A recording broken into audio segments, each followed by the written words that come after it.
നമസ്കാരം. ഇന്നൊരു ചിന്ത നിങ്ങളുമായി പങ്കുവെക്കുകയാണ്.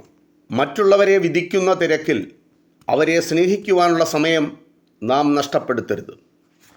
മദർ തെരേസയുടെ വാക്കുകളാണിത്.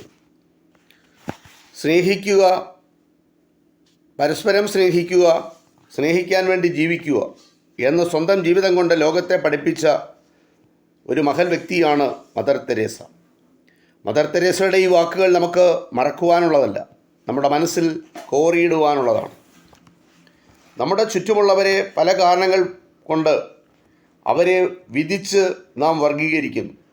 ഉഴപ്പന്മാർ, ശല്യക്കാർ, മടിയന്മാർ, ഗുണമില്ലാത്തവർ, രക്ഷപ്പെടാത്തവർ, ഇങ്ങനെ പല ഗണത്തിൽ അവരെ പെടുത്തി പല മുദ്രകുത്തലിൻ്റെ അടിസ്ഥാനത്തിൽ അവരെ നാം മാറ്റി നിർത്തും.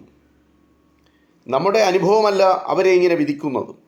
ഒളിഞ്ഞും തെളിഞ്ഞും നാം കേട്ടതും എല്ലാം നമ്മുടെ വിധിയെഴുത്തിൻ്റെ മാനദണ്ഡത്തിൽ പെട്ട സംഗതിയാണ്.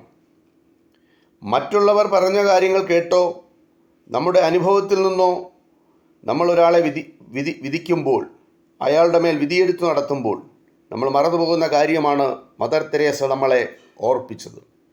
ആ മനുഷ്യനെ സ്നേഹിക്കുവാനുള്ള സമയം നമ്മൾ നഷ്ടപ്പെടുത്തുന്നു. ഒരു അനുഭവം കൂടി പറയുന്നു. ബസ് സ്റ്റാൻഡിൽ വണ്ടി കയറാൻ ചെന്നപ്പോൾ അവിടെ ഒരു മദ്യപാനി മദ്യപിച്ച് കമന്നു കിടക്കുന്നു. അപ്പോൾ നമ്മുടെ മനസ്സിൽ വരുന്ന ചിന്ത ഉത്തരവാദിത്തമില്ലാത്തവൻ, സാമൂഹ്യ വിരുദ്ധൻ, വിവേകശൂന്യൻ, കള്ളുകുടിയൻ എന്നൊക്കെയാണ്.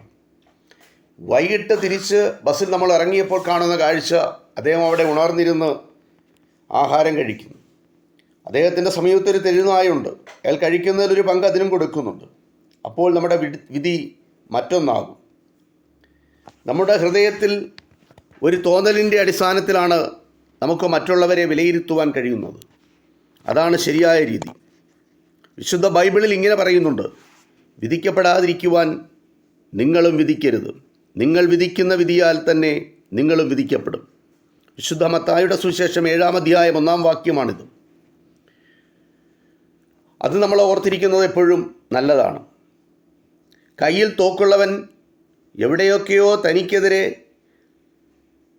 ഉന്നം പിടിക്കുന്ന തോക്ക് ഉണ്ട് എന്നുള്ളത്, മറ്റാരോ നമുക്ക് നേരെ തോക്ക് ചൂണ്ടുന്നു എന്നുള്ള കാര്യത്തിലും നമ്മൾ ബോധവാനാവണം. അത് മറന്നു പോകരുത്. ദൈവം നമ്മെ സൃഷ്ടിച്ചിരിക്കുന്നത് മറ്റുള്ളവരെ വിധിച്ച് കീഴടക്കാനല്ല, സ്നേഹിച്ചു മുന്നേറാനാണ്. മനുഷ്യത്വവും സ്നേഹവുമില്ലെങ്കിൽ ജീവിതം പാഴാകും. സ്നേഹവും മനുഷ്യത്വവും ഉണ്ടെങ്കിലേ ജീവിതം ധന്യമാകൂ. വിജയുടെ കയ്യിലെ കരുത്തുറ്റ ആയുധം സ്നേഹമാണ്. ക്രിസ്തു നമുക്ക് തന്നിരിക്കുന്ന കൽപ്പനയും പരസ്പരം സ്നേഹിക്കുക, സ്നേഹമെന്ന കൽപ്പനയാണ്. അതിനു മുമ്പിൽ കീഴടങ്ങാത്തവരായി ആരുമില്ല. ആ കീഴടങ്ങൽ പോലും അവരെ സംബന്ധിച്ച് സന്തോഷകരമായ അനുഭവമാണ്. സ്നേഹമെന്ന ആ കൽപ്പന മറക്കാതിരിക്കുക. ഈ ചെറിയ ചിന്ത നിങ്ങളുമായി പങ്കുവച്ചു. നന്ദി, നമസ്കാരം.